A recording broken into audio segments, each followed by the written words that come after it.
I had the pleasure of working with this gentleman for a couple of Thursday night football seasons and covered him for many a season in his time as a head coach in the National Football League. He and his wife, Lauren, have two books that you should get at teamdungy.com, available coming up in the first week of August. They are two children's books that we will discuss when his wife comes out shortly. But I want to welcome to the show in studio. Pleased to have you, Tony Dungy. Thank you, Rich. Great being here, and what a set. This is amazing. I really appreciate you saying that.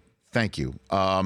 It's so amazing. Just I look down and I see two-time Super Bowl champion, Super Bowl 13, and then Super Bowl 41. That is unbelievable. Pretty incredible. 13 was my second year with the Steelers, and we won, and that was their third one, and you knew things were going to go for a while. And so I'm thinking, hey, this is pretty easy. You come, show up, get a Super Bowl ring. I'll probably get 3 or 4 more. It was 29 years before I got back to another one. What was it like strolling around that locker room? You know what? It was incredible. You walk in as a young guy, and Donnie Shell is sitting on my right. Franco Harris is one stall down. Lynn Swann, John Stallworth, Joe Green, Mel Blount. I mean, just a who's who of NFL superstars. But the chemistry and the camaraderie was so special and took a long time. I was always looking for that again, to have talent come together with teamwork. And that's what made it so special. And it started with Art Rooney, Sr. I mean, he set the tone for how that team was going to be, coaching old Dan Rooney. It was a phenomenal experience. Well, I know you're a humble man, but I will ask this question anyway. What if somebody had come up to you, whispered in your ear, you're going to have a bust in the Pro Football Hall of Fame one day with pretty much every name you just mentioned? That was the opening to my Hall of Fame acceptance speech, that I'm the 10th guy from that team to be inducted, and you would have won millions of dollars if you ever bet on that. There was no way.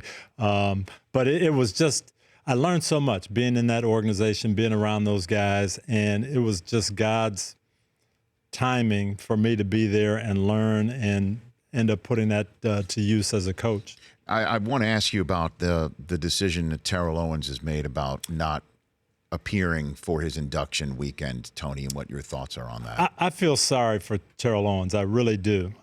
He's hurt that he didn't go in on the first ballot. Well, neither did Marvin Harrison or Chris Carter or Tim Brown or Art Monk. So it happens. But what he's going to miss not being there is not for himself, but your family, your friends, your coaches, your teammates, people who want to celebrate with you. And I was there 2 years ago with my entire family, with my high school coach, with people from my hometown, kids I grew up with, and they got a chance to celebrate. That's what T.O. is going to miss.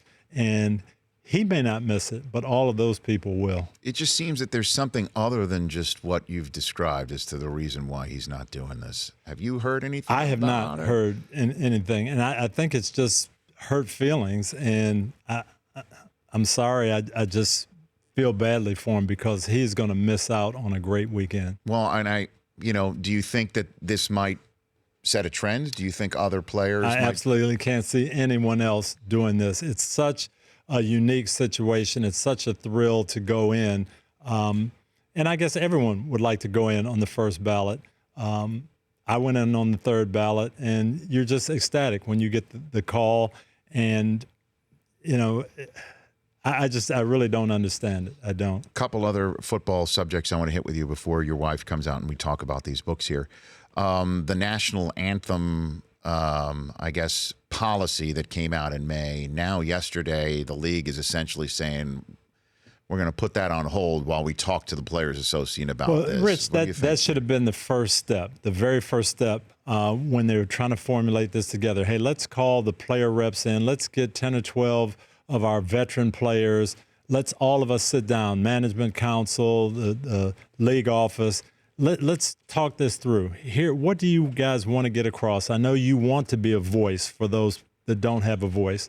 So how can we do this? How can we get your points across and do it in a different way? And I think it'll happen now that everybody's going to come together. They'll come up with a good way to do this. Well, I mean, what is the answer. I mean, just even me discussing it earlier, my Twitter feed's like, well, I don't watch the NFL to have somebody protest before the game, or if you tried that in your workplace, let's see how that would go. And also, they have every right to take a knee. I mean, there's both sides to the coin, and I've heard it too from people. I've been there. I try to put myself in position. If I was coaching still, what would I do? And I think I would go to the players and say, hey, what are you really trying to get across? Let's go to our ownership. Let's go to Jim Irsay and say, you know what? Let's have a press conference. Let's bring everyone in. Let's talk about these issues. Here's what's on your mind. Here's how we're going to attack it.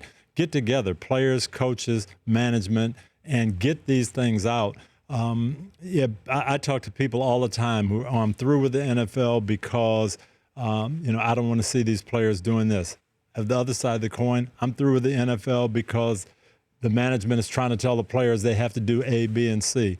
I think coming together is the way to approach it, not pulling apart, not being in separate camps. Have you spoken to the commissioner or anybody in I have talked to the commissioner a little bit about this, Troy Vincent, and they're searching. They're trying to put it together. I don't think anybody's sure of exactly what to do, and so my advice is come together, get a lot of ideas, get a lot of counsel before you make a decision. And then before, again, Lauren's standing by. Good to see you, Lauren. She's over there and will be joining us in a second together. The last football subject I want to hit you on, to me, it's fascinating coming out of the draft. Lamar Jackson and what he did previously and what he can do in this league for a team that was so lacking in dynamic plays from scrimmage with the Ravens. How does it work if they do have Flacco under center and are still going to call Lamar a quarterback? How do you think this is going to work, Tony? It'll be interesting. I think if you draft Lamar Jackson in the second or third round, then you can do all these gimmicky things and say, here's a guy we got. He's a special talent. We just want to get him the ball. But to me, when you trade up into the first round to take him, you're saying this is going to be our quarterback. So you got to find a way to make him the quarterback. Now, maybe you'll do what the Steelers did with Cordell Stewart. Hey, until we feel he's ready, we can do this, and this to get him involved. But at some point, he's got to be your quarterback. He doesn't want to be a slash, though. No, he doesn't. And when you draft him in the first round, you're saying you're not a slash. You're our future quarterback. So to me, you got to get him as much work at quarterback as you can. But how do you do that? Put him in the lineup. Deshaun Watson. I was all last year on our show, I'm saying, why is this guy not playing? They finally put him in, and they said, wow, this is special. I think when Lamar Jackson gets in the lineup, whenever that is in Baltimore, you're going to say, this is pretty special. I know. I guess it's one thing to say to Tom Savage, Sid. There's another Flacco who's got a ring and a big contract. But when you draft him in the first round, effectively, that's what you're saying. When the Packers drafted Aaron Rodgers in the first round, you didn't know when, but at some point he's taken over for Brett Favre. Tony Dungy here, at Tony Dungy, at Lauren Dungy on Twitter, getting set to join us. Good to see you, Lauren. Thank you. Thank you for you bet. Maria Finds Courage, Austin Plays Fair, a couple children's books. The Dungys will join us in 60 seconds together here on The Rich Eisen Show. Lauren Dungy is sitting right here on the set with Tony. Good to see you. Thank you. It's great to be here. You bet. And you and Tony have written a book together, or two. Well, again, obviously, you wrote a book about marriage that was a New York Times bestseller before, back in 2014. Now there's two children's books, Austin Plays Fair and Maria Finds Courage. Tony Dungy along with Lauren Dungy here on the show. Why'd you do this? Why'd you guys do this together, you think? Tony and I both have a passion and a love for reading, and we wanted to pass that on to kids. We wanted to inspire them and encourage them to read.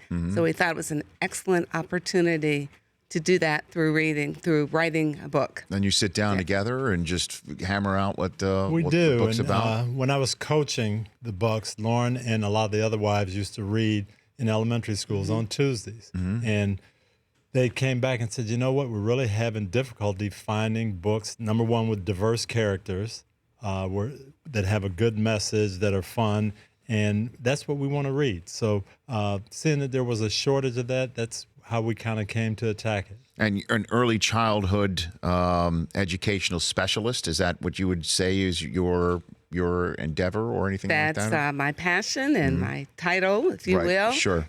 and definitely saw a need for children to be exposed to good books that were fun and entertaining, but also had messages behind them that they could relate to and learn from them. So we wrote the 2 books, and we're excited about it. Do you find it's difficult to go in and pitch a children's book these days, you think, in the 21st really. century? I don't think so. I think Okay, good. I'm glad to hear that. Yeah. Yeah, I mean, you've went in and you say, hey, we got a couple ideas, and that's got the way it some goes? ideas. We think that children can relate to the stories. All kids have issues, and they need support. They need guidance to work through those challenges. And so through stories, they can read them, relate to them, and they see how adults, coaches, mentors can help them through those challenges. And we did it through storytelling. Yeah, and sports, obviously. Yeah. Some sports Using stories right sports here. as a No, we theme. went to Harvest House Publishers and kind of said this is the concept and the idea, and they loved it, and they've been great to work with. And actually, we were talking to you yesterday. They've got a contest going online. You can go to teamdungy.com, enter in, and your child can be in the next book that we write. Okay. So How exciting is that? It's sort of a Involvement. contest Yes, in that it way. is. Okay. Chris, you want me to put you in instead of my 3 children? What would you like me to do right I there? mean, it's for the kids, Rich. Okay. you should can leave have that it. alone, Mike. I mean, I could do. You could be a I'm still a coach kid. in the book. Okay. though. There you go. There you go. Well, I don't know if you have the temperament for that, to be quite honest. Well, I mean, I run hot, which I think, Coach Gruden understands that, I feel. he could do that. Yeah. Okay, very good. Yeah. So I'll just leave it to my children. So Okay, people could go to TeamDungy.com. teamdungy.com Yes. right now. Yeah, they can pre-order the book, and Right. then there's a little slot you sign up, and if your name is entered, then you can have your child as a character in the next book we do. Okay, teamdungy.com, the Team Dungy book series. Austin plays fair, and Maria finds courage. As we've got Tony and Lauren Dungy here on the Rich Eisen Show. What was the Hall of Fame weekend like from your perspective, Lauren? It was so exciting. There was so much excitement in the air, and a lot of athletes coming together to celebrate this occasion. And then, of course, as a wife of a Hall of Famer, I can't even explain how we were just so thrilled for this opportunity to be here and to celebrate with Tony. Well, I mean, and it was a it's crowning just- achievement for you, too. I mean, Well, thank you. you're welcome. I mean, it's a team effort. It is really a team was. effort. The whole family's behind this, but Tony certainly is well deserving of this honor, and we were thrilled to be a part of it. Okay. If you don't mind, I'm going to put you on the spot just a little bit. Okay. Like, just a little excited. Give you that heads up. We always ask coaches, who's your favorite player you ever coached? Who was a favorite player of yours that Tony ever coached? Tony ever coach? I- That's I- a great question. Are you going to answer? No, I'm not going to answer for you, but I think I know Oh, I feel who like it this is like the newlywed game. Should I Okay, have you right write it down now. on a piece of paper and have her Yes. guess which one it is? I don't know what you're going to say, but I feel like that's what we should do right now. All right. The question is, who would that be for you? I think I enjoyed watching him coach Peyton Manning. That's my answer. What were you going to say? I was going to say Warwick Dunn. Warwick came okay, to that's us, true. and you know the story. His mom had gotten killed in a robbery. He's got teenage siblings, and he's going to go out and win Rookie of the Year for us. But he's asking Lauren, can you go to the PTA meeting with me? Can you get my kids signed up Is for that what high he's school? doing? It was Yes, he incredible. was, and it was neat to be involved with work. He had such a heart for his siblings, and to see how he balanced that, playing so well in the field, but then also rushing home to be involved with the kids, and that was amazing. So no, I know he builds houses for Habitat He for does do Humanity. that. Deshaun Watson grew up in one of those houses that Rich, he that built. it was so amazing. Every year I would talk to our players. Hey, we want to do more than just win Super Bowls. We want to make the community a better place to live. After Warwick's first year, he came in and said, "I grew up moving around apartments, never had a home. I have this heart for single moms. I want to do something." And he decided he was going to start this foundation. They would find a home, make the down payment, furnish it, stock the refrigerator, give the single mom the keys and say, okay, we've got you started. Now you've got to take it from here. And he's done 150 plus of those, including the Yeah. home Deshaun That Watson is pretty grew up in. remarkable. So what do you mean? He asked you to go to PTA meetings? He I mean, what did needed the do? support, and he initially called just to get advice over the phone. What can I do? I'm struggling with my brother and sister, and they're not too excited about school, but I want them. I know the value of education, and what can I do? How can you help me out? And I said, you know what? I'll go with you. I'll support you in that endeavor. So I went with them. Right, and just speaking to the teachers and helping them acclimate to the Tampa area and the schools, and I was impressed. Well, I mean, Warwick, it was amazing. I mean, we had kids, and both of us, and we're trying to get them going as young kids, and he's playing, practicing, worried about his 3 teenage siblings, and trying to get them going and established, and it was just amazing. Does he want to get into ownership? Didn't I read that somewhere? Or he's thinking about that, or he wants to do that, or it wouldn't surprise me. Right? He did. He's special young man. So involved. Yeah, for sure. Okay, maybe that'll be the next book. Maria finds courage, and Austin Plays Fair. Now, this isn't. Coach, this isn't Austin Plays Fair any shot at the Patriots organization, is it, Tony? No, okay, not at all. Sure. Not at all. Just want to make sure. Okay, just had to throw that out there. Hey, that's cruel. No. New York Times best-selling authors Tony and Lauren Dungy. These are 2 books. Go to teamdungy.com. That's correct. To not only order these books that are available on August 7th, but to throw your name in the mix and have your child featured in the next. Any hint on what the books are going to be about? The next ones?